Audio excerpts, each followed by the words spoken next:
सभी शिक्षक साथियों को इम्प्रेसिव स्टडी मंच पर हार्दिक स्वागत है।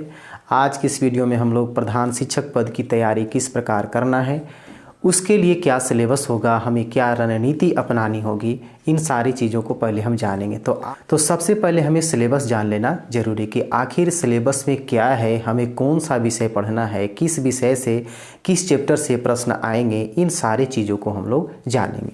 तो देखिए, सबसे पहले जो है परीक्षा जो होगा, ये प्रधान शिक्षक के लिए जो परीक्षा जो होने वाली है, ये कुल 150 अंकों की होने वाली है। तो इन परीक्षा में जो है ना, इस सामान्य अध्ययन से 75 अंक का क्वेश्चन आएगा और DL-ED जो होगा ना, इससे संबंधित क्या है 75 अंक का क्वेश्चन आएगा। तो सामान्य अध्ययन के अंतर्गत हमें क्या क्या पढ़ना है, किस विषय में कौन से टॉपिक को पढ़ना है, इसकी जानकारी जरूर होनी चाहिए। तो सबसे पहले क्या है कि सामान्य विज्ञान। तो सामान्य विज्ञान में हमें क्या पढ़ना है, सीधा लिखा हुआ है सिलेबस में कि दैनिक जीवन में अनुभव और प्रेक्षण से संबंधित ये सामान्य विज्ञान की जानकारी होनी चाहिए। तो इसके अंतर्गत क्या क्या आता है, तो इसमें सामान्य विज्ञान जो है, इसमें सामान्य विज्ञान में हमें 3 विषयों को अध्ययन करना है। तो 3 विषय में क्या क्या है, सबसे पहला है भौतिकी। तो भौतिकी में यानी फिजिक्स में हमें क्या क्या चीज़ पढ़ना है, तो इसमें जो टॉपिक होंगे वो होगा यांत्रिक, ऊष्मा, ध्वनि, प्रकाश, विद्युत, चुंबकत्व आदि। इसके बाद फिर क्या है कि रसायन शास्त्र में हमें किन किन टॉपिक को पढ़ना है, कौन कौन चैप्टर को हमें कवर करना है। तो इसमें है पदार्थों की प्रकृति, परमाणु संरचना, रेडियो सक्रियता, रासायनिक बंधन, अम्ल, क्षार, लवण, तत्वों का वर्गीकरण, तत्वों को किस आवर्त सारणी में रखा गया यानी आवर्त सारणी के बारे में पढ़ना है। फिर उसके बाद धातु, अधातु, कार्बन और उसके यौगिक, घोल, विलयन, इन सभी टॉपिकों को हमें रसायन शास्त्र में अध्ययन करना है। फिर इसके बाद है जीव विज्ञान। तो जीव विज्ञान में हमें क्या क्या चीज़ पढ़ना है, तो पादप जगत हो गया, जंतु जगत हो गया, कोशिका है, ऊतक है, पोषण, श्वसन, परिवहन और क्या है उत्सर्जन, नियंत्रण, समन्वय। फिर इसके बाद क्या है कि आनुवंशिकता तथा जैव विकास, ये आदि आदि जो है ना, ये अनेक टॉपिक को हमें कवर कर लेना है।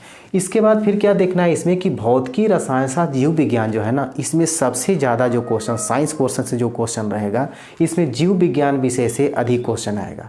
सामान्य विज्ञान में जो भी प्रश्न आएंगे उसमें से क्या है कि भौतिकी और रसायन से तो कम रहेगा, लेकिन इसमें जीव विज्ञान से संबंधित ज़्यादा क्वेश्चन रहेगा। अब इसके बाद दूसरा विषय क्या पढ़ना है, इतिहास पढ़ना है। इतिहास में देखिए क्या है, एक लाइन में केवल लिख दिया गया, लेकिन क्या क्या पढ़ना है। सबसे पहले क्या है, इतिहास में जो भारतीय राष्ट्रीय आंदोलन है यानी स्वतंत्रता संग्राम, इसके अलावा फिर क्या है कि किसान आंदोलन है, श्रमिक आंदोलन है। इसके बाद फिर जो स्वतंत्रता संग्राम में बिहार से कौन व्यक्ति कहाँ से नेतृत्व कर रहे, जैसे 1857 ईस्वी का विद्रोह था, तो कौन व्यक्ति कहाँ से उसका नेतृत्व कर रहे थे। तो इस तरह का जो है ना राष्ट्रीय आंदोलन में क्या है कि बिहार का योगदान क्या है, इसमें बिहार से संबंधित इसको जोड़ करके पढ़ना है। इसके अलावा ये नहीं केवल क्या है कि राष्ट्रीय आंदोलन ही इतिहास से आएगा, इसके अलावा और है जैसे यूरोपीय कंपनियों के आगमन से लेकर के ये आधुनिक बिहार को पूरा माने आज़ादी तक, भारत की आज़ादी तक जो समय चला, इसमें क्या है कि महात्मा गांधी का योगदान क्या था, इसमें सामाजिक सुधार आंदोलन क्या था, सभी आंदोलन को इसमें पढ़ लेना है। इसके बाद फिर क्या है कि भूगोल से संबंधित कौन कौन सा चैप्टर हमको पढ़ना है, तो सौर मंडल, पृथ्वी की आंतरिक संरचना, अक्षांश, देशांतर, अंतर्राष्ट्रीय तिथि रेखा एवं उसका निर्धारण। फिर है चट्टान, भूकंप, ज्वालामुखी, झील, नदियाँ, नहरें। इसके बाद फिर क्या है जलप्रपात और भौगोलिक इसकी दशाएं, भौगोलिक स्थितियाँ, जैसे भारत की भौगोलिक स्थितियाँ। इससे संबंधित फिर क्या है कि हम बिहार का एग्ज़ाम देने जा रहे हैं, बिहार की वैकेंसी है, तो इसमें क्या है कि बिहार से संबंधित टॉपिक को जोड़ना होगा। यानी बिहार की क्या है, बिहार की कृषि हो गया, खनिज संपदा हो गया, उद्योग धंधे हो गया। तो इसमें क्या है कि भारतीय भूगोल के साथ साथ बिहार का भी भूगोल हमें जानना जरूरी है। इसके बाद है भारतीय राज्य व्यवस्था। भारतीय राज्य व्यवस्था के मतलब क्या, हमें राजनीतिक शास्त्र में क्या क्या चीज़ पढ़ना है, कौन कौन टॉपिक को हमें कवर करना है। तो इसमें है संवैधानिक इतिहास, भारतीय संविधान का इतिहास क्या है उसके बारे में हमें जानकारी रखनी है। फिर संविधान सभा के बारे में पढ़ना है, भारत की संविधान की प्रस्तावना क्या है उसके बारे में पढ़ना है। संविधान के स्रोत, यानी जैसे मान लीजिए कि भारतीय की जो प्रस्तावना है, प्रस्तावना किस देश से लिया गया है, मौलिक अधिकार को किस देश से लिया गया है, मौलिक कर्तव्य को कहाँ से लिया गया है, तो ये संविधान के स्रोत को पढ़ना है। इसके बाद फिर अनुसूचियाँ, अनुच्छेद, इसमें किस अनुसूची किस अनुच्छेद में कौन कौन से टॉपिक रखा गया है, कौन अधिकार को रखा गया है। इससे संबंधित फिर क्या है, फिर नागरिकता, फिर है मूल अधिकार, मौलिक कर्तव्य और भारतीय संसद आदि अनेक टॉपिक को पढ़ना है। अब इसमें क्या है, मौलिक अधिकार जो है ना, ये परीक्षा की प्रकृति को देखते हुए, कहने का मतलब प्रधान शिक्षक की परीक्षा है तो इसमें शिक्षा संबंधी अनेक टॉपिक को जान लेना आवश्यक है।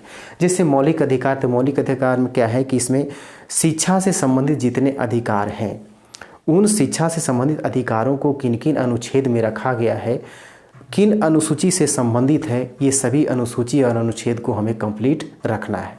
इसके बाद फिर क्या है, प्रारंभिक गणित एवं मानसिक क्षमता परीक्षण। इसमें क्या है, प्रारंभिक गणित एवं मानसिक क्षमता परीक्षण, इसमें दो चीज़ है। कहने का मतलब है कि प्रारंभिक गणित हो गया, प्रारंभिक गणित में क्या है, जैसे सरलीकरण, इससे अधिक क्वेश्चन आएंगे, लाभ हानि, साधारण ब्याज, चक्रवृद्धि ब्याज, अनुपात समानुपात, ये सब सारे जो है ना, ये सब कहाँ आते हैं, तो प्रारंभिक गणित के अंतर्गत आता है। तो इन सारे टॉपिकों को हमें गणित में पढ़ना है। इसके बाद फिर मानसिक क्षमता परीक्षण यानी मेंटल एबिलिटी टेस्ट, यानी कहने का मतलब क्या है कि इससे संबंधित जो है ना कुछ रीजनिंग पूछा जाएगा। तो इसमें क्या है, इस पॉइंट में देखिए हमने कि प्रारंभिक गणित के साथ साथ क्या है कि ये मानसिक क्षमता परीक्षण भी परीक्षा में पूछे जाएंगे। इसके बाद है कि राष्ट्रीय और अंतर्राष्ट्रीय महत्व की वर्तमान समसामयिक घटनाएं, इसमें क्या पूछा जाएगा, तो ये जो है ना, ये करेंट अफेयर का क्वेश्चन इसमें रहेगा। तो करेंट अफेयर के मतलब क्या है कि वर्तमान में अभी जो घटनाएं हैं वो राष्ट्रीय और अंतर्राष्ट्रीय, इसके अलावा ये जो करेंट अफेयर जो होगा वो बिहार से संबंधित होगा। तो बिहार से संबंधित जो भी कहता है कि करेंट अफेयर होगा उसको हमें पढ़ना है। फिर है, ये था 75 अंकों का सामान्य अध्ययन में, इन्हीं सभी चीज़ों को हमें बारीकी से पढ़ना है। इसके बाद फिर क्या है कि डीएलएड, इससे संबंधित क्या है, 75 अंक का क्वेश्चन होगा, यानी 50-50 सामान्य अध्ययन में 75 अंक का और डीएलएड से जो क्वेश्चन रहेगा उसमें भी 75 अंक का क्वेश्चन पूछा जाएगा। 75 अंक में किन किन विषयों से, किन किन टॉपिक से क्वेश्चन रहेंगे उसके बारे में क्या है कि जब हम तैयारी करेंगे तो इसके बारे में हम जानेंगे। इसमें क्या है कि इसमें कुल 8 इकाई अध्ययन करना है। डीएलएड से संबंधित जो सिलेबस है इसको 8 इकाइयों में, सभी चैप्टर को समाहित करके 8 इकाइयों में बांटा गया है और हर एक इकाई में जो जो चैप्टर हमें पढ़ना है, जिन टॉपिकों को हमें अध्ययन करना है, तो तैयारी के क्रम में क्या करेंगे, हम एक एक टॉपिक को बारीकी से हम अध्ययन करते जाएंगे। ये था प्रधान शिक्षक पद के लिए हमें तैयारी किस प्रकार करना है, किस विषय को कौन सा चैप्टर हमें पढ़ना है, उसका था ये सिलेबस। उम्मीद है कि ये जानकारी आपको अच्छी लगी होगी, तो इसे लाइक करें और शेयर करें और कमेंट करके ज़रूर बताएं। और यदि आप प्रधान शिक्षक की तैयारी करना चाहते हैं तो इस चैनल से जुड़ने के लिए इसे सब्सक्राइब कर लें और नोटिफिकेशन का बेल आइकन ज़रूर दबाएं। फिर मिलते हैं हम तैयारी के क्रम को लेकर के अगले वीडियो में।